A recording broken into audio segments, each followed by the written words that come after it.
معظمنا شاف فيلم زورو، سواء النسخ الكرتون اللي اتعرضت منها أول نسخة سنة 1996 أو النسخ الواقعية اللي كان أول عرض ليها سنة 98. بس كنت تعرف إن شخصية زورو هي قصة حقيقية وكانت موجودة فعلا؟ أنا دينا مهران ودي حكاوي الدنيا. الحكاية ابتدت لما انتشرت أخبار عن إن مجاري أنهار كاليفورنيا جواكين وساكرامنتو مليانة ذهب، واللي ابتدى الناس وقتها إنهم يبقوا طوابير عليها عشان يدوروا على الذهب اللي هيغيروا بيه حياتهم. وواحد من الناس دي كان عنده 18 سنة، كان اسمه خواكين موريتا أو زورو، وكان بيخرج يوميا عشان يدور على الذهب اللي وعد بيه مراته إنه لو قدر يجمع أكبر كمية منه هيعيشوا في حياة سعيدة. وفعلا قدر موريتا في البداية إنه يجمع كمية ذهب كبيرة لأنه كان من أوائل الناس اللي وصلوا للمنطقة، وبدأ موريتا ومراته يحققوا ثروتهم. وفي الوقت ده قامت الحرب بين أمريكا والمكسيك، وبالتحديد ما بين سنة 1846 و 1848،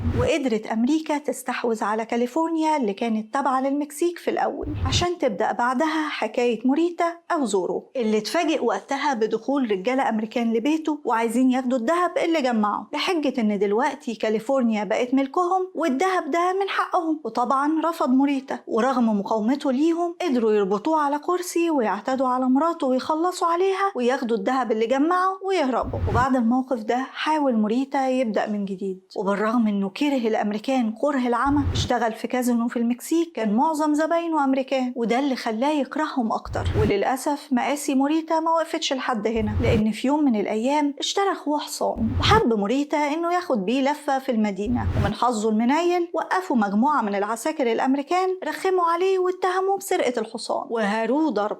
بسبب كل الضغط ده قال لهم موريتا إنه سالف الحصان من أخوه، ولما سمع العساكر اسم أخوه قعدوا يدوروا عليه وحبسوه واتحكم عليه بالإعدام في ساحة المدينة، وده بالرغم إنه اشترى الحصان ما سرقهوش. وبكده زاد الطار بين موريتا وبين الأمريكان، طار أخوه وطار مراته، ده غير طار الشعب المكسيكي اللي كل يوم كان بيتعامل أسوأ معاملة من الأمريكان. فتحول موريتا أو زورو من شخص طموح وعايز ينجح لواحد مش بيفكر غير إنه إزاي يخلص على الأمريكان. وفي يوم من الأيام وهو ماشي في شوارع المدينة لقى واحد من العساكر اللي نفذوا حكم الإعدام على أخوه مرمي على الأرض وحد مخلص عليه جنب مخيم للتنقيب عن الذهب. والكلام ده كان بعد أيام من تنفيذ الحكم. وبعد ما الخبر ده وصل للأمريكان أول واحد شكوا فيه هو موريتا، لأنهم افتكروه إنه خد بطار أخوه اللي اتعدم، وفعلا طردوا موريتا، لكن لحسن حظه المرة دي قدر يهرب منهم، لكن بسبب هروبه أثبتوا عليه تهمة هو ما عملهاش. ومن بعدها انتقم موريتا مش بس لأخوه ومراته، ده كمان لكل أهل المكسيك، وقدر يصفي حسابه مع العساكر الأمريكان وبقى زي الشبح بالنسبة لهم، ويخلص عليهم واحد واحد من غير ما يمسكوه، لدرجة إنه تحول لبطل شعبي بيدافع عن الوطن. وده كان سبب في إنتاج شخصية زورو اللي اتعملت بكذا نسخة وكذا طريقة. قولي بقى في الكومنتس، كنت تعرف قصة موريتا قبل كده ولا لأ؟